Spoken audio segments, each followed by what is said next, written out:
for real, guys, so watch out. And action!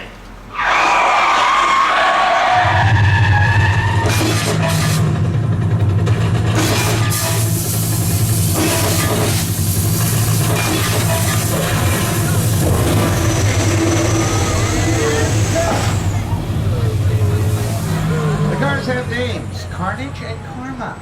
Hey guys, take a bow, would you? You got any other fancy moves you want to show them?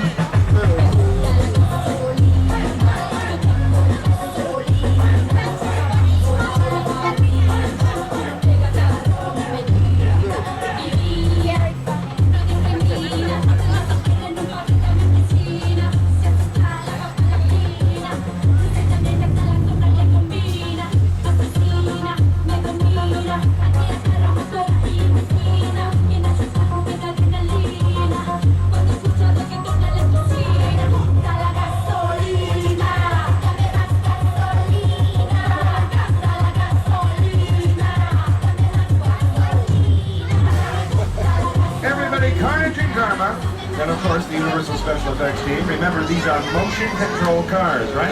They rehearse all day long. They perform the same sequence over and over again.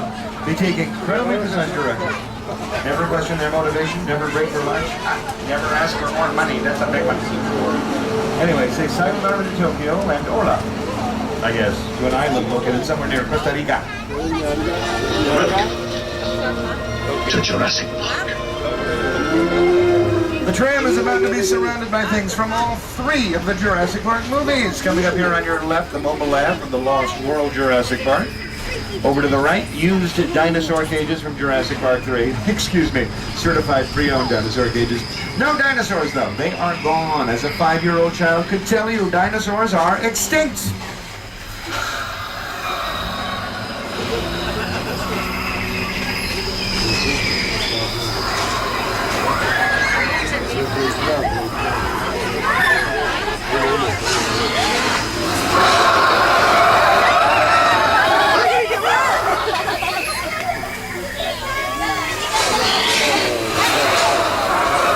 Said a 5-year-old child could tell you dinosaurs were extinct. If you got wet, don't yell at me, go yell at some 5-year-old.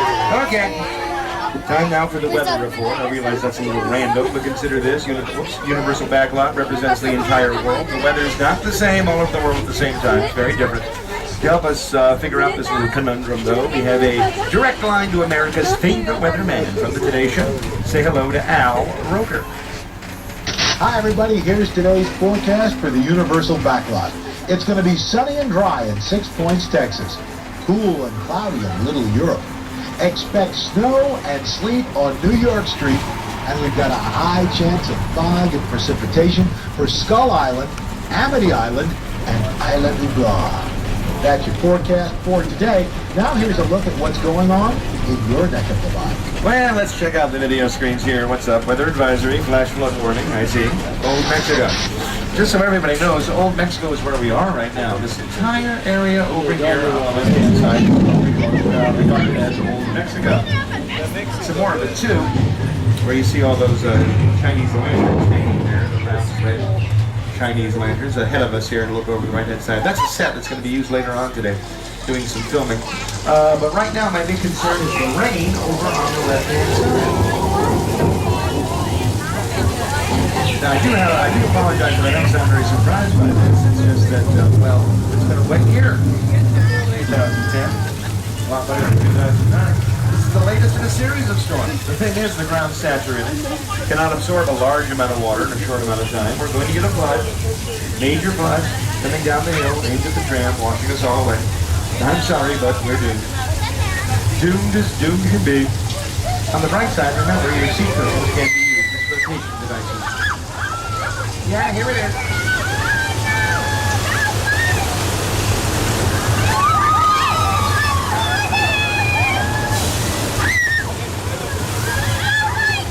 This flood is the result of thousands of gallons of recycled water dumped down the hill. The rain comes from sprinklers that helps the coast and cold. That's how we create rain, which is essentially a dry climate. Here at Universal, incidentally, we take our recycling very seriously. At the end of the day, any water that gets left over gets pumped up to the drinking fountains outside Terminator 2 3D. I am so making that up. Here's something I'm not making up. The Flood's a movie star used for a scene in Big Fat Liar. Here's the scene.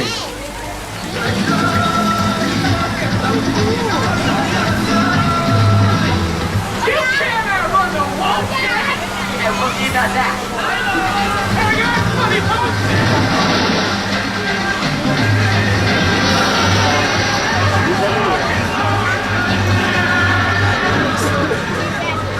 Quick look to your left there. You can see some of the set I was telling you about. Another part of old Mexico. They've laid out dirt, decorated it with all those Chinese lanterns. That'll be later on today. What the project is, I'm afraid I don't know. It's another company doing the filming here. But as we move on down the road, are we going down this way? Okay, surprise, surprise. This is Denver Street, everybody. Didn't know they opened this today. Denver Street is an old west town, and it is in fact the oldest street on the Universal back lot. They used to make silent movies on this street, and they still use it today. All About Steve with Sandra Bullock, Bedtime Stories with Adam Sandler, both of those movie shot scenes here. Here you can really tell another little trick of the Hollywood trade. Look over here on your left. Look at all the doors and windows. They're smaller than normal, closer to the ground. That's not an accident. That was done deliberately. That way actors who are average or less than average in height can be photographed in front of those doors and windows. On camera, they appear to be taller than they really are. Yeah, not many people know that John Wayne was actually 5'5" and rode a Shetland pony. Once again, I am so making that up. John Wayne was over 6 feet tall, so were a lot of his compadres. Here are some of the people that used to work on sets like that.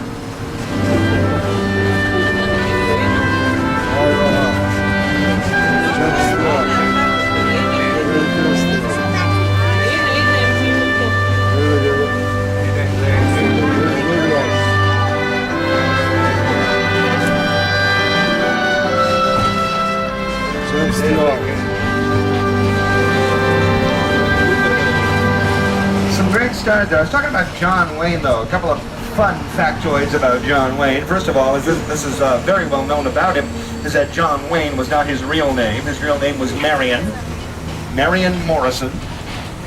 John Wayne was a stage name. Interestingly, he never legally changed his name from Marion Morrison to John Wayne. Legally, he was Marion Morrison till the day he died, which is interesting. But the thing about his height, John Wayne always said he was 6 feet 4 inches tall. In fact, he was lying. You know how tall he really was? 6'5". But he thought that sounded freakishly tall. So whenever he was asked how tall he was, he cut an inch off his height. He thought 6'4" sounded more normal. Hey, don't talk to me, talk to John Wayne. Another little trick of the Hollywood trade over here on your left-hand side. You see the round structure with the steps attached to it? That's our underwater tank. We use that to shoot scenes underwater. Yeah, we fill the thing with water, throw the actors in. Man, that's fun because they kick and scream. After that, we raise the shutters, photograph everything through the windows. Camera stays dry that way. On your left, real quick, signs that say Lion Estates. Sorry, first car behind you now. The Lion Estates, the housing development where Marty McFly lived in the Back to the Future movies. Past, present, and future. Boy, 3 great special effects movies. The Back to the Future trilogy. Another award-winning special effects movie. Of course, the inspiration for our new attraction here. That would be Peter Jackson's King Kong. Here's a scene from that. The SS Venture sailing into Skull Island.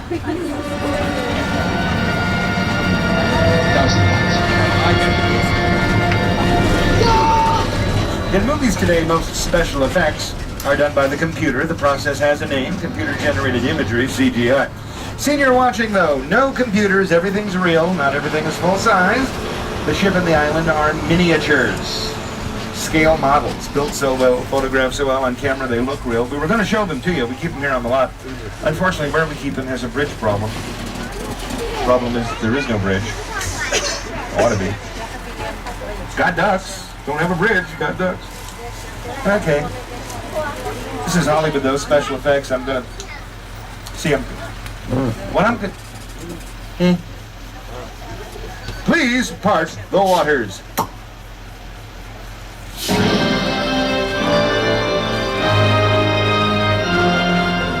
Look at the screens. See, this looks nothing like Moses. Doesn't even look like Charlton Heston. When I tell people what I'm going to do, they don't believe it, so I just go ahead and do it. Keep watching the screens, too, because the camera, this one right here, angled, so if I just move out of the way, you can see the waters part on your video screens. Yeah, keep your eye out for the ducks, too. They look real, don't they? That's because they are. Now, we're going to drop down below sea level to go see the sets from King Kong. Everyone, please remain seated for a very practical reason. You may need to lift your feet.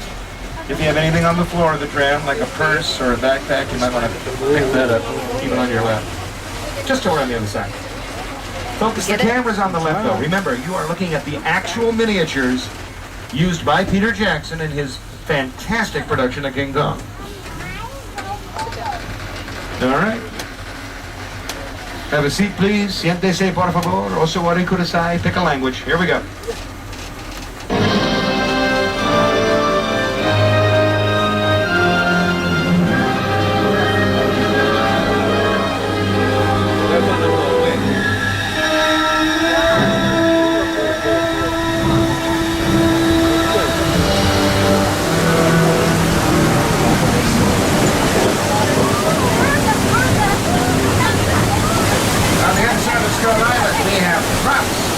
What is a prop? You have to do that every time you say prop. Oh, no, not really. Anyway, a prop is anything on the set that's not nailed down. Anything touched or handled by an actor in a scene. A prop can be big, a prop can be small. You got a selection of props on your left. The thing is, though, most of our props are not outside. They are inside that big warehouse you're about to see on the left. Altogether, we have over 1 million props in our collection here at Universal Studios. I'm not exaggerating. Somebody actually counted once. We have over 1 million props here. It is the biggest collection of props in the entire motion picture industry. We have so many props, we rent our props to other studios for their movies and TV shows. As side businesses go, sweet. Anyway, coming up on your right now, ancient Rome. Well, actually, we call it the Square of Warriors. It was built to be Rome, though, for the movie Spartacus with Kirk Douglas, Laurence Olivier, Tony Curtis. On your screens now, exactly the same set, just a very different movie. The Scorpion King, starring Dwayne Johnson, a.k.a. The Rock.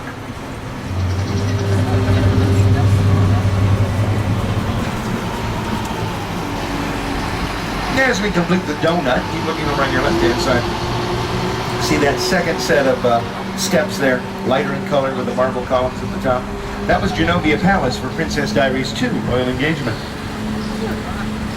Collection of buildings on your left is Little Europe. This can be any country in Europe we want it to be. To change countries, we change the languages on the sides. This is based on the American idea that all the buildings are identical in Italy, Germany, France, Spain. What, they're not? Anyway, it's a busy part of the lot. Tom Cruise was here, shot scenes for Night and Day, brand new movie opening soon. The other Tom's been here too, Tom Hanks. He shot one scene here for Angels and Demons. All three of Disney's Pirates of the Caribbean movies have used this as parts of Tortuga. And television shows, of course, shows like Chuck, which airs Monday nights on NBC, and Heroes. In fact, I got a scene from Heroes. This scene I'm going to show you is supposed to take place in India. Do you really think they went all the way to India? No, they filmed this scene right here. Watch. It's a very dangerous job.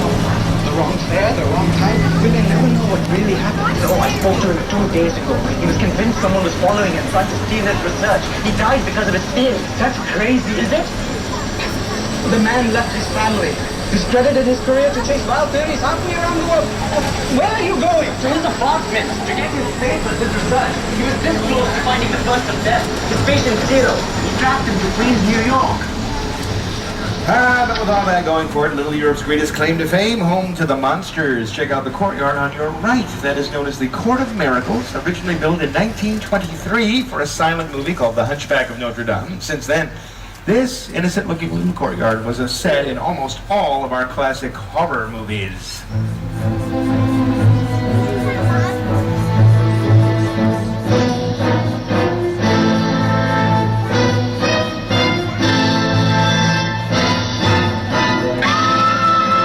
Frankenstein, Dracula, the Wolfman, the Bride of Frankenstein, classic characters. Here's another collection of still photographs. These are from the glory days of the horror film. 1920s, 1930s, early 40s. Keep in mind something, too. All the actors who appeared in these movies were big, big box office stars. I mean, people like Lon Chaney,